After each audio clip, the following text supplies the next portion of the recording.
pasca kecelakaan kereta api Pangrango yang menghantam truk hingga menewaskan seorang pengendara motor. Satreskrim Polres Sukabumi bersama PT KAI menggelar olah tempat kejadian perkara. Dalam olah TKP ini, polisi memeriksa sejumlah titik termasuk palang pintu yang sudah hampir 2 tahun tidak pernah digunakan. Hasil olah TKP ini akan didalami untuk penyelidikan lebih lanjut, termasuk dengan memeriksa sejumlah saksi di lokasi kejadian. Sementara dalam keterangan persnya, PT KAI menyayangkan kecelakaan ini. Diketahui, masinis telah membunyikan klakson sebagai peringatan, namun kendaraan tetap memasuki perlintasan ketika kereta api akan melintas. Sedangkan warga dan juga pihak keluarga korban berharap palang pintu di perlintasan ini segera difungsikan untuk keamanan warga dan pengendara.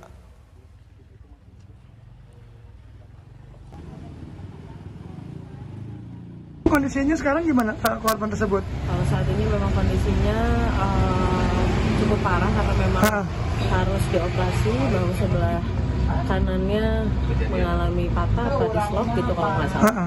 Memang harus dioperasi. Ada palang pintu dan kami menerobos itu baru lalai ya Pak, kelalaian. Tapi kalau saat ini kan memang kondisinya tidak ada preventif sama sekali.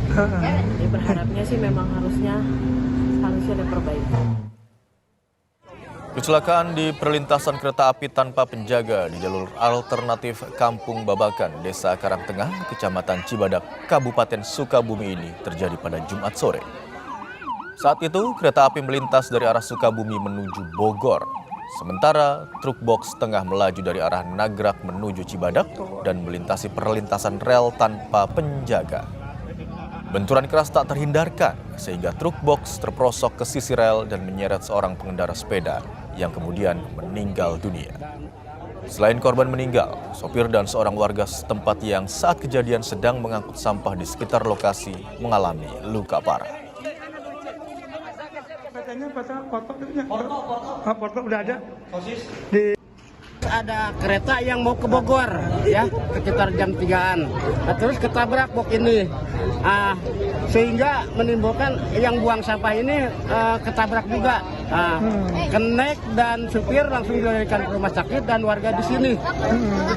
Kronologisnya. Korbannya ada berapa orang Pak? 3 orang. 3 orang dengan yang pengangkut sampah ini. Yang pengangkut sampah ya.